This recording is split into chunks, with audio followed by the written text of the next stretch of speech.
رسولنا والحق لنا النصر لنا نحن الغالبون. Assalamualaikum Bang Zikru. Waalaikumsalam warahmatullahi wabarakatuh. Kiai Haji Bakhtiar Nasir. Sehat alhamdulillah ya, senang sekali bisa bersama nih. Ini bersejarah ini kita bisa bertiga sama Ustadz Fahmi dan sudah ada Ustadz Deden di sini. Assalamualaikum Ustadz Deden. Baik, jadi kita sedang ini Ustadz Deden ini menuju 54 tahun pendudukan Al-Aqsa oleh Zionis Israel. Apa kira-kira informasi sekaligus juga tekanan yang perlu disampaikan terkait 54 tahun pendudukan Al-Aqsa oleh Zionis Israel ini, Bang Zikru? Oh, saya dulu ya, Masya Allah. Ya. Terima kasih Ustadz Deden, Ustadz Fahmi Salim yang dimuliakan Allah. Tanggal 5 sampai 10 Juni tahun 1967 ada suatu trauma sejarah yang ketiga yang dihasilkan oleh penjajahan atas Palestina. Yang pertama pada Perang Dunia Pertama antara tahun 1914 sampai 1917 yang hasilnya adalah pasukan yang dipimpin oleh Jenderal Edmund Allenby mengambil alih seluruh kawasan Palestina yang tadinya tadi seperti disebut Ustadz Fahmi Salim di bawah kepemimpinan Turki. Momentum yang kedua adalah tahun 1948, 31 tahun sesudah Inggris masuk, Inggris kemudian menyerahkan kawasan Palestina ini kepada gerakan Zionis Israel, sebagaimana cita-cita mereka sejak konferensi Zionisme internasional di Basel tahun 1896. Kemudian yang ketiga ini adalah 20 tahun atau 19 tahun sesudah berdirinya negara palsu itu, Israel, yaitu tahun 1967. Pada tahun 1967 ini, Israel yang tadinya selama 20 tahun sebelumnya itu masih ada orang di muka bumi ini yang masih sadar, seperti gerakan konferensi Asia Afrika yang mengatakan bahwa ini gerakan terorisme, ini Zionisme ini gerakan teroris dan kemudian berbentuk negara palsu. Itu masih ada orang yang bilang seperti itu. Tapi tahun 1967 ini oleh banyak pengamat militer disebutkan bahwa kekalahan 3 negara Arab pada waktu itu yang menjadi wakil dari seluruh negara Arab yang ada di sekitar Palestina yang dijajah Israel, itu kekalahan yang bukan saja secara simbolik dan politik itu menjadi sebuah kemenangan Israel, tapi juga sengaja dilakukan sedemikian rupa sehingga ada trauma yang berjalan sampai 50 tahun hari ini gitu. Buktinya kata An-Naksa itu masih digunakan oleh seluruh warga Arab khususnya Palestina. An-Naksa itu artinya setback atau kemunduran.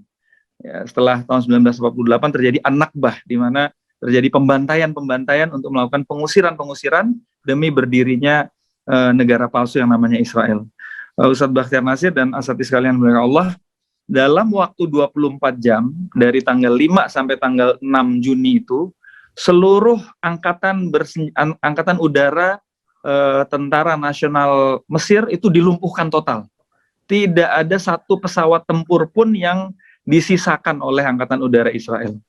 Kemudian pada tanggal 10-nya, tanggal 7-nya angkatan bersenjata Suriah dan Jordan juga mengalami hal yang sama, dihujani bom, dan betul-betul yang disasar itu adalah angkatan udaranya. Jadi 6 hari itu kekalahannya itu bukan cuma kekalahan Palestina, tapi kekalahan negara-negara Arab secara keseluruhan. Bahkan kalau pakai bahasa zaman sekarang ada proxy war, itu adalah kekalahan blok Soviet karena Suriah dan Mesir banyak mengadopsi persenjataan dan strateginya Uni Soviet pada waktu itu. Nah, tapi kesedihan dan kepedihan itu memang luar biasa sekali karena gelombang pengungsian dan pengusiran terbesar kedua sesudah terjadinya An-Nakbah tahun 1948 itu terjadi lagi. saya mewawancarai beberapa orang saksi hidup yang mengalami sendiri, di antaranya namanya Abu Wa'il, itu adalah kalau nggak salah Ustadz Bakhtiar Nasir pernah sempat ketemu juga waktu di Damaskus. Beliau salah seorang penanggung jawab kamp pengungsian Khan Yunis bukan Khan Yunis, Allahumma sholli ala Muhammad. Ada salah satu pengungsian di Damaskus yang beliau penanggung jawabnya.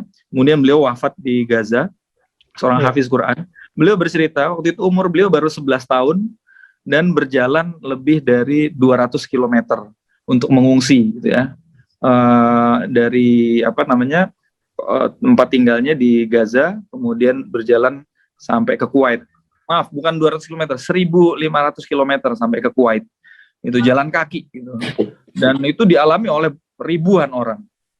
Nah, tetapi saya nggak kepengen memfokuskan pembicaraan kita pada kesedihannya, karena kesedihan ini sudah berlangsung 50 tahun. Dan saya hanya ingin mengutip sahabat kita yang baru saja meninggal beberapa bulan yang lalu, Syekh Abu Bakar Al-Awawidah, yang buta matanya karena disiksa oleh tentara Israel di penjara Israel. Dan tahun 2007 2009 mengunjungi AKL, ya, waktu itu di rumahnya Bu Ida Hashimning, ya Pak Ustadz Bakhtiar Nasir, ya, tahun 2009. Beliau menyatakan bahwa tahun 1967 itu betul merupakan tahun kesedihan yang luar biasa, bukan cuma tahun kesedihan, puncak dari 2 dekade kesedihan sejak tahun 1948.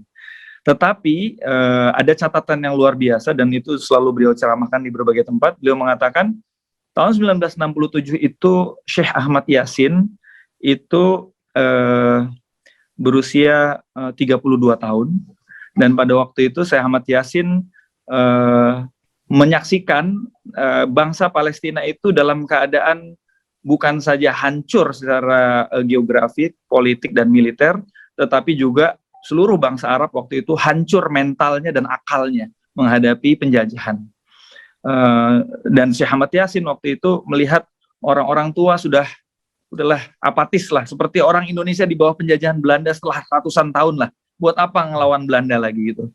Anak-anak mudanya juga sudah hidup di bawah hedonisme. Kemudian juga hampir nggak ada harapan. Maka harapan itu terletak pada siapa? Pada anak-anak. Maka pada tahun 1967, persis sesudah Six Day War itu, perang 6 hari itulah, beliau mendirikan Mujama' al-Islami di kampung As-Sabra di Gaza. Dan kemudian dari situ yang pertama kali beliau dirikan sesudah masjid apa? Taman kanak-kanak. Jadi Ismail Haniyah dan kawan-kawan, ya, Said Siam, Allah yarham, dan lain sebagainya, Syekh Salah Syahadah, dan lain sebagainya, itu adalah anak-anak yang dulu kepalanya dielus-elus oleh Syekh Ahmad Yasin. Jadi di sini alumni TK Majma' Islami semua, ya? TK dan SD yang didirikan oleh Majma' al-Islami, Mujama' al-Islami. Dan ini memberikan pesan yang luar biasa buat kita, bahwa jangan remehkan guru-guru TPA dan TPQ kita. Jangan remehkan kerjanya guru-guru Raudatul Atfal kita, bahwa mereka adalah ujung tombak perubahan, revolusi 2 dekade lahirnya nanti generasi-generasi terbaik. Jadi elusan tangan mereka di kepala anak-anak, bacaan sholawat mereka, bisikan-bisikan Al-Fatihah dan surat-surat pendek mereka, itu adalah pondasi yang luar biasa yang akan menghasilkan Ismail Haniyah baru nanti di zaman yang berikutnya. Dan buat saya ini adalah suatu perspektif yang luar biasa, karena 20 tahun sesudah itu, setelah tahun 1967, terjadilah peristiwa Intifadah pada bulan Desember, tanggal 8 pertama kali. 4 orang pemuda Palestina ditabrak sampai tewas di Khan Yunis, dan kemudian 6 hari sesudah terjadinya penabrakan sampai tewas itu, berdirilah Harakah Muqawamah al-Islamiyah Hamas, yang lahirnya bukan ujuk-ujuk, tetapi sudah dirintis 20 tahun sebelumnya.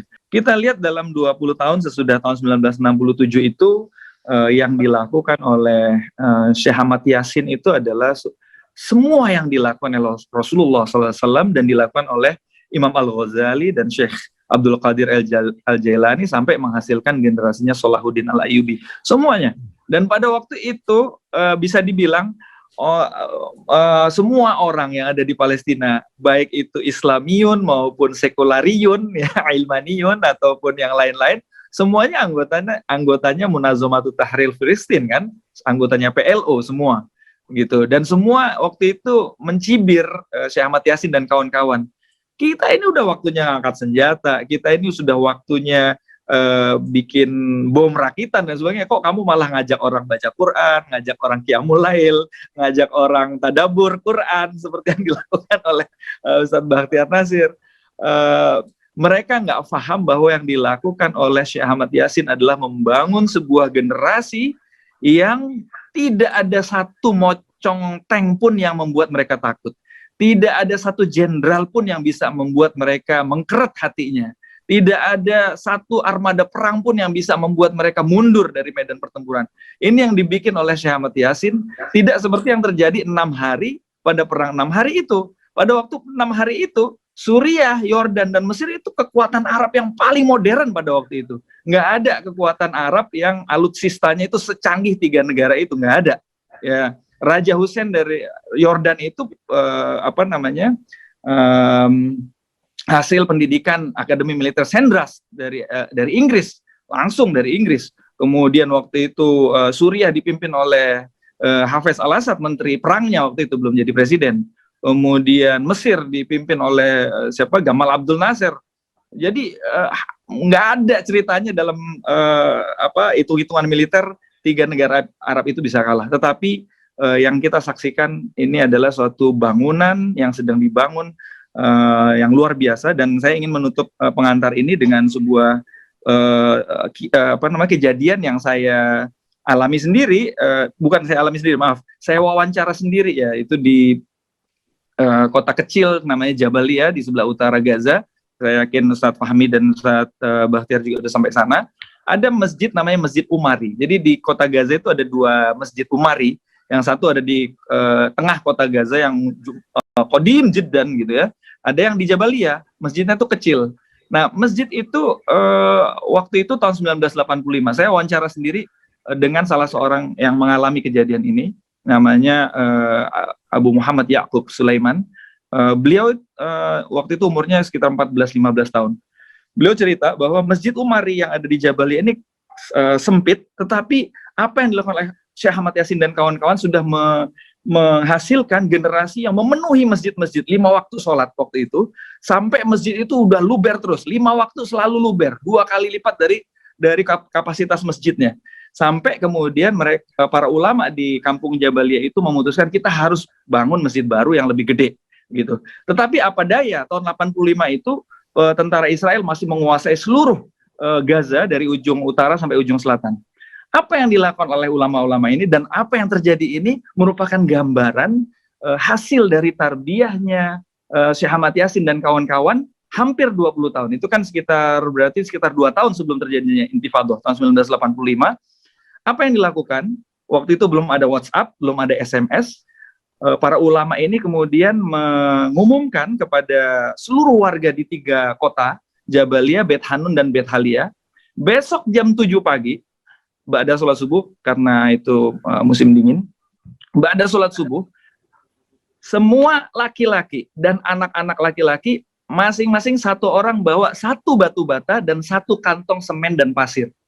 Maka jam 7 pagi keesokan harinya ribuan orang datang, langsung bangun masjid. Masjid selesai dalam waktu 54 jam. Gitu. Masjid berkapasitas sekitar itu kira-kira berapa deh? 2.000 orang ya? Ada? Antara 1.500 sampai 2.000 orang itu kapasitasnya. 54 jam masjid itu jadi gitu. Ini menggambarkan bahwa rakyat ini sudah matang untuk melakukan mukawamah, ya, untuk melakukan perlawanan. Jadi menurut saya mulai tahun ini kita tidak boleh lagi membiarkan terminologi an-naqsah berdiri sendirian, tetapi kita harus tambah ada cahaya di ujung an-naqsah. Dan cahaya itu adalah cahaya ruhul Quran, ruhul ibadah, dan ruhul jihad. Mudah-mudahan ini bisa dipetik hikmahnya. Terima kasih. Wassalamualaikum warahmatullahi wabarakatuh.